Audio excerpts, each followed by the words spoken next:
Olá, eu sou o professor Wesley Góes, da Universidade Federal do ABC, e este é mais um vídeo auxiliar da disciplina Técnicas de Análise Estrutural e Projeto.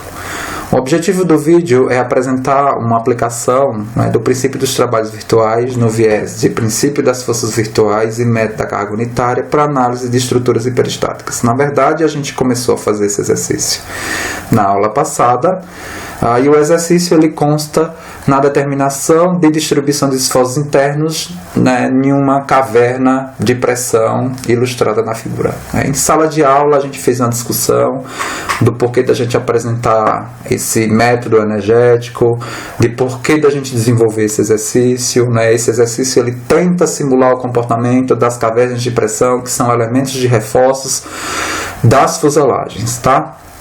Então a gente tem aqui uma idealização de caverna de pressão, por enquanto a gente fazendo uma caverna quadrada com uma única carga concentrada. Do que a gente discutiu em sala de aula, a gente viu que esse problema daqui, apesar de ser isostático externamente, ele é hiperestático internamente. Então, por ser uma estrutura fechada em si mesmo, a gente tem aqui como hiperestaticidade interna três incógnitas, que são os cortantes, momentos e normais em várias, na verdade a gente o cortante, o momento e uma normal em uma dada seção que a gente vai abrir aí para definir na verdade uma estrutura isostática equivalente a partir dessa caracterização do corte e evidência desses esforços internos, no sentido de tentar determinar essas três incógnitas. Então, aproveitando aqui a simetria do problema, a gente vai pegar justamente a seção. Essa estrutura ela tem simetria geométrica e de carregamento. E dentro do que a gente também já apresentou em sala de aula, a gente comentou que a gente vai chegar à conclusão que a força cortante na seção simétrica, para essa condição de simetria de geometria e carregamento, o cortante é nulo. Mas a gente não vai assumir isso. A gente vai colocar aí o cortante como variável a ser determinada e no final da conta a gente vai chegar claramente que ele é zero. A gente só quer fazer isso para que você no final do exercício possa utilizar dessa estratégia e aplicar essa estratégia nas soluções dos próximos exercícios. Ou seja, se você pega uma estrutura geometricamente simétrica com carregamento simétrico, você pode pegar como seção de abertura para definir os seus hiperestáticos essa seção de simetria e já desconsiderar o cortante, porque o cortante ali ele vai ser zero. No caso aqui, a gente está considerando os três hiperestáticos. Aqui a gente está considerando o cortante, a força normal e o momento fletor aqui como os hiperestáticos que precisam ser determinados, tá? Então, a seção de corte foi a seção de simetria, ela está a L do apoio esquerdo e a L do apoio direito. Então, como a gente vai aplicar o princípio dos trabalhos virtuais no viés de PFV, do princípio da força virtual, método da carga unitária, esse princípio ele descreve, as equações dele representam compatibilidade de deslocamento. Então, na verdade, a gente vai buscar três equações de compatibilidade cinemática para conseguir resolver as três equações. A gente precisa definir três equações por meio de compatibilidade cinemática para a gente conseguir calcular as três incógnitas, que são cortante, normal e momento fletor. Então, as equações de compatibilidade cinemática elas são definidas aqui na seção, no sentido de o giro relativo dessa seção aqui produzido por esse momento e por esse momento, ele tem que ser nulo. A gente não pode ter aí uma descontinuidade no meio, tá? Então, o giro relativo na seção da esquerda e da direita, quando a gente soma o giro dele, a contribuição das duas seções, ele tem que dar zero. Ok? Perfeito. O deslocamento, essa é a primeira equação. O deslocamento relativo na horizontal é zero, é a mesma lógica, tá? E o deslocamento na vertical na seção também relativo tem que ser zero. Então, como a gente vai buscar essas três equações de compatibilidade para definir essas três incógnitas, o deslocamento nesses pontos, giro, deslocamento na vertical e deslocamento na horizontal, eles são determinados a partir dos hiperestáticos, ou das cargas unitárias de giro, né, força na direção unitária na direção normal e força, né, na vertical. Então, seguindo a lógica lá que a gente vem mostrando em sala de aula, a gente vai aplicar o método da carga unitária para o cálculo do deslocamento nessas seções definidas, né, em cada uma, à esquerda e à direita, e buscar fazer a soma relativa desses deslocamentos, e eles têm que ser zero, e definir as equações a partir disso. Então, é essa a ideia, né? A ideia, por exemplo, no caso, né, do giro, não, aqui é a situação geral, né? O que a gente vai considerar aqui para o cálculo dos deslocamentos é só a parcela, né, de energia relacionada à flexão, né? A parcela de normal e de cortante, elas podem ser desprezadas, como a gente já discutiu em sala de aula. Para problema de pórtico e viga, tá? Somente a energia de flexão, ela é importante. Então, a gente precisa, na verdade, então, dessas funções momento fletor, a gente precisa das funções reais, dada a partir de um sistema isostático equivalente, né, que é esse daqui que a gente construiu, né, esse é um sistema agora estático equivalente, onde essas, né, três incógnitas aí entram, né, no processo de cálculo. E eu preciso calcular os momentos virtuais dado para cada situação, né, de momento unitário, né, V unitário e N unitário, né? Para definição de cada uma dessas três equações. Perfeito, aqui eu esqueci o Mzinho de colocar, tá? Mas ele precisa, né, ser colocado aqui, vocês coloquem na anotação de vocês. O meu sistema isostático equivalente, eu estou definindo aqui 6 regiões, 1, 2, 3, 4, 5, 6. E para cada uma dessas regiões, a gente vai calcular a esquerda e a direita, né?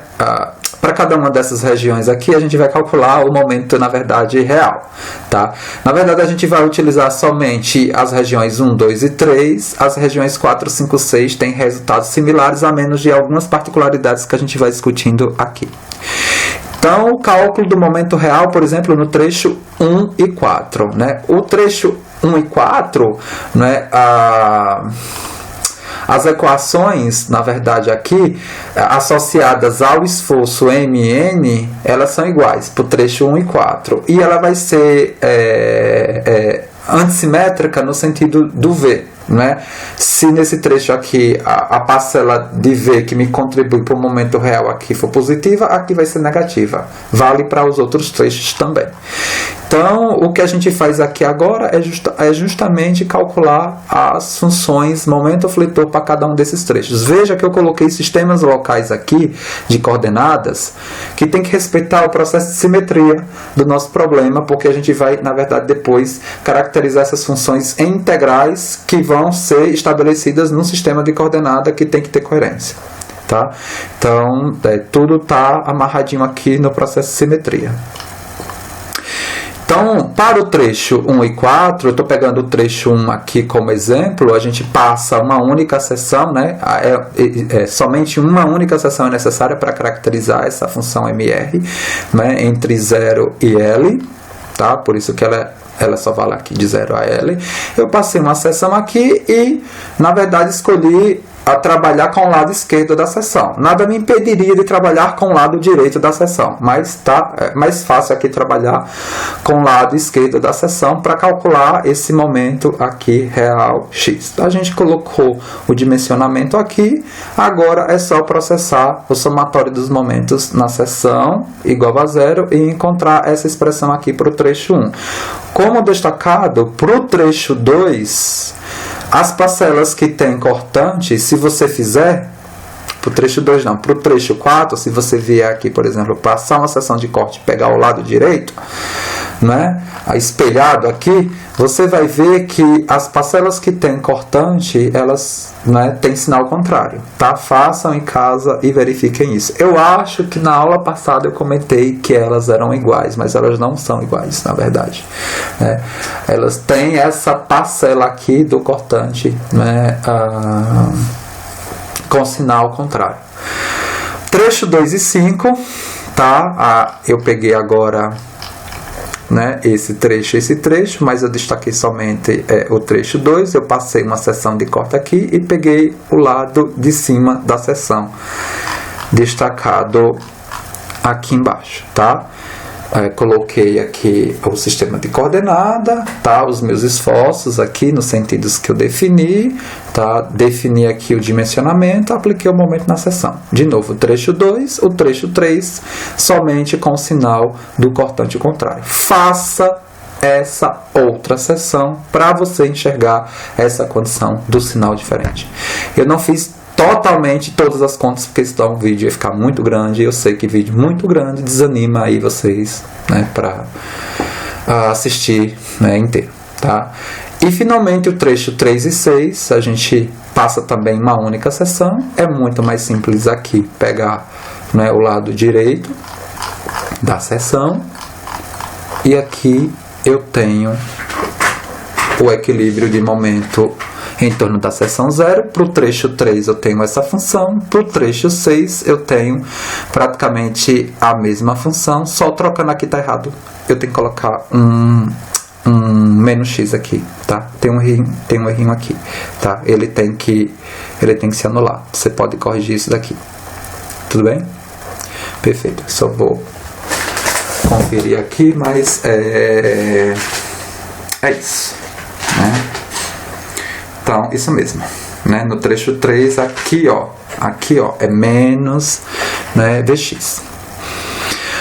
Já definimos a parcela do momento real necessário para ser aplicado na integral, né, no método da carga unitária. Então, agora a gente vai desenvolver os sistemas virtuais no sentido de determinar as equações de compatibilidade. Então, primeiro é o momento unitário, segue a mesma lógica, definimos os 6 trechos, aplicamos inicialmente somente o momento unitário 1 para caracterizar o giro, né, do lado esquerdo e do lado direito. Nesse caso aqui, vale o que eu tinha comentado em sala de aula, porque aqui a gente só tem a parcela de momento. Então, a função momento que você encontrar para o trecho 1 é sim igual à do trecho 4. Então, aqui por momento vai valer, tá?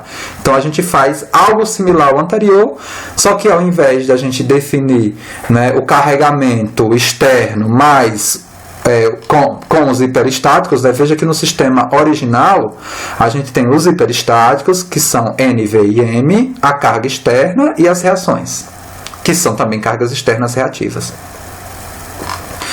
Aqui, como carga externa, a gente só tem somente a carga unitária. Por quê? Porque as cargas reativas, elas são nulas. Agora, são nulas porque a gente calcula e enxerga que são nulas. Em sala de aula a gente fez isso. Aqui eu não estou fazendo, tá? Então, para cada carga unitária aplicada, você tem que calcular as reações de apoio. Nesse caso aqui, a gente já enxerga que elas são nulas. Tudo bem? Mas faça para você enxergar. Então, trecho 1, agora sim, é igual ao 4. A gente faz a mesma caracterização de seção de corte, com o mesmo dimensionamento, só mudando agora as cargas externas. Aqui eu destaco, né, lembrar que calculamos as reações e elas são nulas. Somatório dos momentos na seção transversal, seguindo a regra da mão direita, a gente encontra esse valor aqui, né, o M virtual igual a menos 1. Para o trecho 2 e 5, a gente chega no momento virtual igual a 1. E para o trecho 3 e 6, a gente chega no momento virtual igual a 1. Agora, quando da aplicação da força normal unitária, também a gente vai ter a igualdade entre os trechos 1 e 4, 2 e 5 e 3 e 6. Seguindo a mesma lógica. Calculamos as reações de apoio, a gente verifica que as reações de apoio são nulas, tá? E o que a gente tem de carregamento externo é somente a carga unitária. E aí a gente vai calcular o momento virtual de cada trecho. Isso mesmo, gente. Momento virtual do trecho, né, do trecho 1 e 4, está aqui, do trecho 2 e 5 está aqui, e do trecho 3 e 6 está aqui, tá? É 0. Finalmente, a força cortante já não tem mais essa lógica, né? A gente vai agora ter, né, para os trechos 1 e 4 a antissimetria, né? O valor que eu encontrar aqui, eu vou encontrar aqui com sinal oposto. Então, tá vendo? O trecho 1 é igual a menos o trecho 4, menos vezes o trecho 4, né? Tá, então aqui para o cortante a gente tem essa situação. É bom você fazer para enxergar, né? Então, a gente definiu para o... Só destacou aqui, mas na verdade o trecho 1... Calculamos o momento virtual para a situação de corte aqui, unitária, né? Aí aplicamos, né, o somatório do momento na seção S e definimos aqui a função momento virtual para carga unitária na vertical. Então, o trecho 1 é L menos X, no trecho 4 é o contrário, né? É menos isso daí. O trecho 2, similar, né? Então, eu tenho o trecho 2 menos L, então o trecho 5 vale L.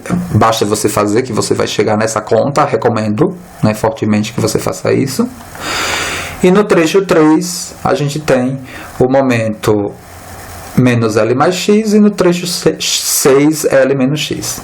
Então, com os momentos reais e virtuais de cada trecho definido, basta agora eu compor, né, a condição de compatibilidade de cada uma, associado, por exemplo, ao giro relativo 0, ao deslocamento na horizontal relativo 0 e o deslocamento na vertical relativo 0. Então, aqui, por exemplo, para o giro relativo, eu tenho que calcular o giro produzido pelo momento à esquerda. O momento é o momento hiperestático. A esquerda e o da direita, ele tem que ser 0.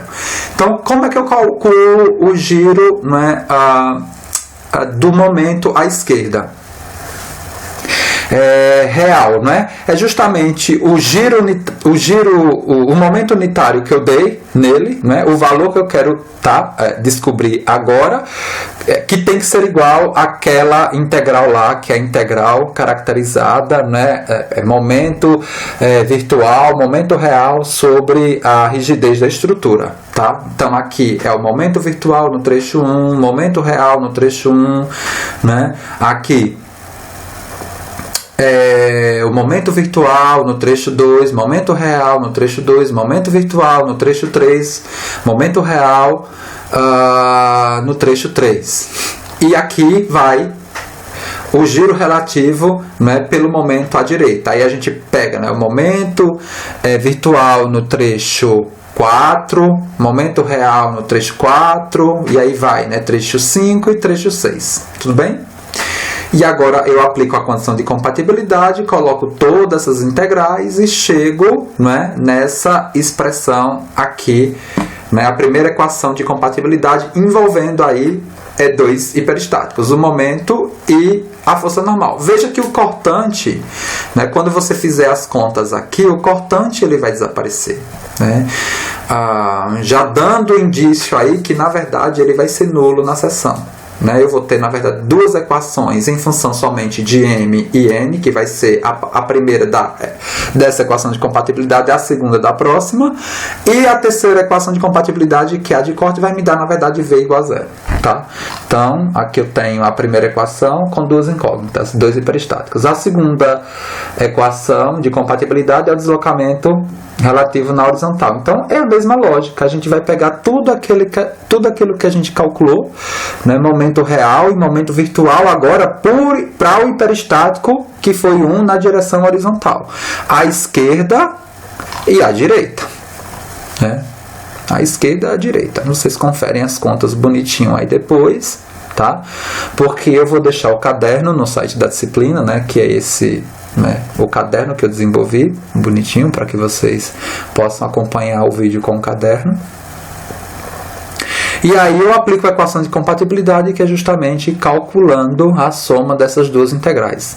Lembra que em sala de aula eu falei que o giro relativo está contemplado pela soma e o sinal associado a cada uma delas já sai na própria conta a partir de tudo que a gente definiu no início do problema. A gente não vai colocar aqui sinal negativo, não vai ser esse menos esse, não. O sinal lá já sai certinho dentro da condição inicial dos hiperestáticos que a gente colocou, em relação à tração como força normal, tração positivo, momento tracionando embaixo e o cortante naquela configuração. E esses sentidos, se eles permanecerem positivos, a gente acertou, são esses os sentidos dos esforços internos. Se der o sinal contrário, é porque a gente errou nessa condição inicial. É só inverter o sentido e colocar o valor em módulo lá para traçar os diagramas finais de esforços, como a gente vai ver. Tá? Então a gente chega nessa outra equação. Eu só faltei aqui de igualar essa expressão a zero, tá? Vocês complementam aí nas anotações de vocês. Então a gente já tem duas equações com duas incógnitas. A gente já poderia resolver o nosso sistema, encontrar na verdade M e N, mas vamos fazer a situação na vertical. Então na situação na vertical, muito similar, a gente descreve aqui a partir da carga unitária, fazendo o cálculo da integral que representa a energia interna na flexão pelo momento real em cada trecho e o momento virtual a partir da carga unitária agora na vertical, calcula as duas parcelas do deslocamento relativo da seção à esquerda e à direita. Veja, eu não posso ter deslocamento aí diferente uma em relação à outra, vai ter que ser igual em módulo. Uma vai ser para baixo e a outra vai ser para cima, então eu vou zerar, porque no ponto o deslocamento é igual, o meu sistema é contínuo. Então, quando eu faço o cálculo aqui das integrais e vou processar as integrais, eu vou encontrar o cortante igual a zero. Eu estou pedindo aqui para você calcular as integrais. Então a gente fica com aquelas duas equações, a gente resolve esse sistema e encontra n menos 3p sobre 8 e m menos pl sobre 8. Na verdade, isso daqui me diz que os sentidos que eu originalmente assumi, eles não são verdadeiros. Então, na verdade, a força normal na seção de simetria do meu problema, na seção superior da frame simétrica, ali a força normal naquele ponto em X do trecho 3 igual a L é compressivo e o momento ele traciona em cima. Com o momento e a força normal definida para essa seção, agora eu consigo resolver o problema como um todo, ou seja, internamente eu consigo determinar os esforços internos para todos os trechos, 1, 2 e o 3 agora, basta calcular para 1, 2 e 3 porque a estrutura é simétrica. Então o exercício ele finaliza com o cálculo do diagrama de força normal, força cortante e momento fletor para cada um desses trechos, agora sendo processado o diagrama de esforços com os hiperestáticos definidos. Então, para o trecho 1 aqui, o diagrama de força normal, eu passo uma seção perpendicular ao eixo que eu quero calcular, destaco aqui o esforço interno que eu quero calcular no trecho, e coloco, na verdade, aqui as forças normal e transversal aqui para fazer análise do que efetivamente, vamos dizer assim, influencia na composição aqui da força normal na barra. Porque eu peço para você colocar todas as forças, elas, tanto a normal quanto a cortante, porque aparentemente uma força cortante, ela não dá, aparentemente não, ela não dá força normal aqui, mas por exemplo, nessa barra dá. Então, quando a gente for fazer, por exemplo, a análise dessa seção aqui, força normal, se eu tivesse um cortante aqui, ela me daria a força normal nessa seção, nesse trecho aqui. Mas como nessa seção a força cortante é nula, ela não aparece. Então aqui basta eu aplicar o equilíbrio na direção x, eu vou encontrar que nesse trecho aqui, com x variando de 0 a L, eu tenho no meu sistema tração de 3p sobre 8. No trecho 2, ó, tá vendo aqui, ó? Se eu tivesse uma força cortante aqui, ó, era ela que entraria no equilíbrio. Como eu não tenho, na verdade, a força normal nesse trecho vale 0. E no trecho 3, tá? A barra, ela tá, né, comprimida. Eu não sei o que é isso aqui, não, na verdade é N de X, tá? Desculpa aí. Tá, então a força normal na seção é 3P sobre 8. Então, totalmente determinado a força normal, né, na frame. Agora o diagrama de força cortante, a mesma lógica. Eu vou pegar aquelas mesmas regiões definidas, né, e só mudar o tipo de esforço, tá? Aqui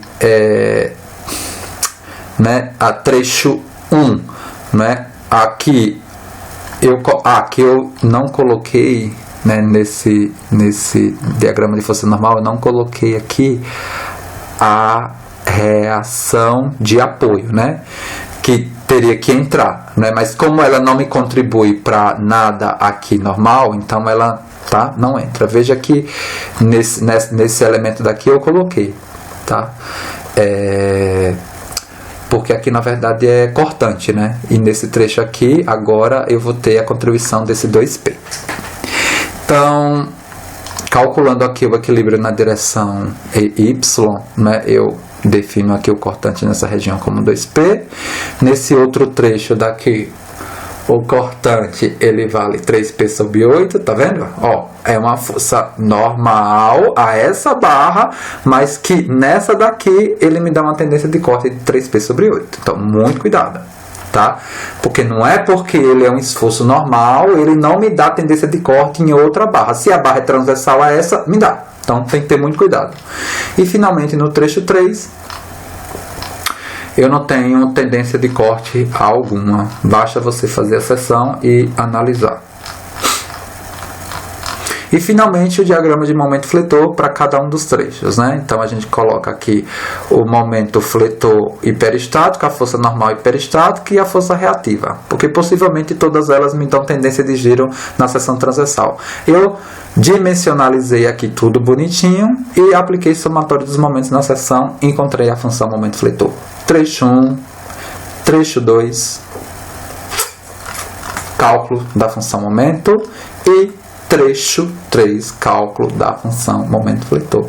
Então, perfeito, exercício concluído, tá?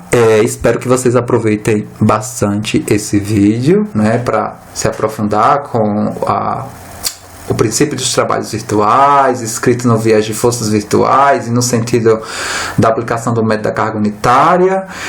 Recomendo que vocês façam, na verdade, esse exercício utilizando a ferramenta F-Tool, dando valores numéricos para P e L, e traçar o diagrama de momento e ver se bate com essas equações que foram determinadas. É um exercício, né, legal, é uma prática legal, tá? E a gente se encontra aí nas aulas e nos próximos vídeos.